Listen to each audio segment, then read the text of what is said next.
Hello and welcome to Learn Korean Culture. In this video, I'll be teaching you some basic grammar rules that will help you get started with the Korean language. Whether you're planning a trip to Korea or simply want to learn more about the language, this video is for you.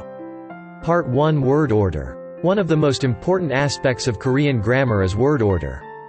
Unlike English, Korean follows a subject-object-verb SOV word order.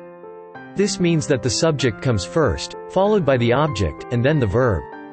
For example, I eat rice in Korean would be 저는 밥을 먹어요. 저는 밥을 먹어요. Part 2 Verb Endings. Korean verbs change their endings based on the tense, formality, and subject of the sentence. The most common verb ending is 어여와요. 어여와요. which is used for present tense and polite formality.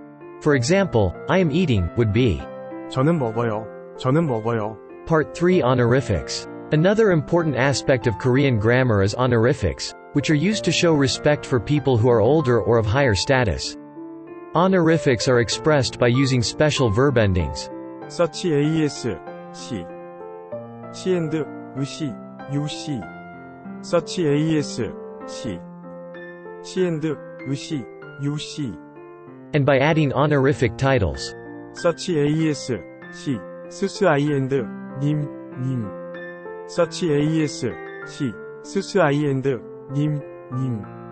For example, I am meeting the president would be 저는 대통령님을 만나요. 저는 대통령님을 만나요.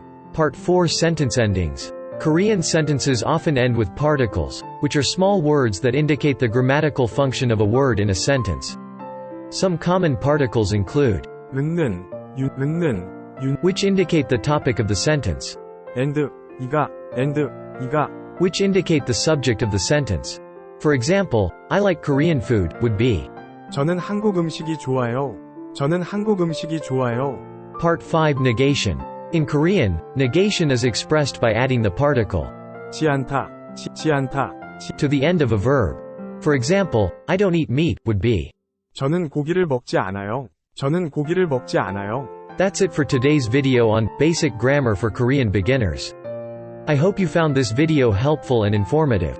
By understanding basic Korean grammar rules, you'll be able to form simple sentences and communicate effectively with Korean speakers. Make sure to practice what you've learned and stay tuned for more videos on Korean culture and language. Thanks for watching and see you next time.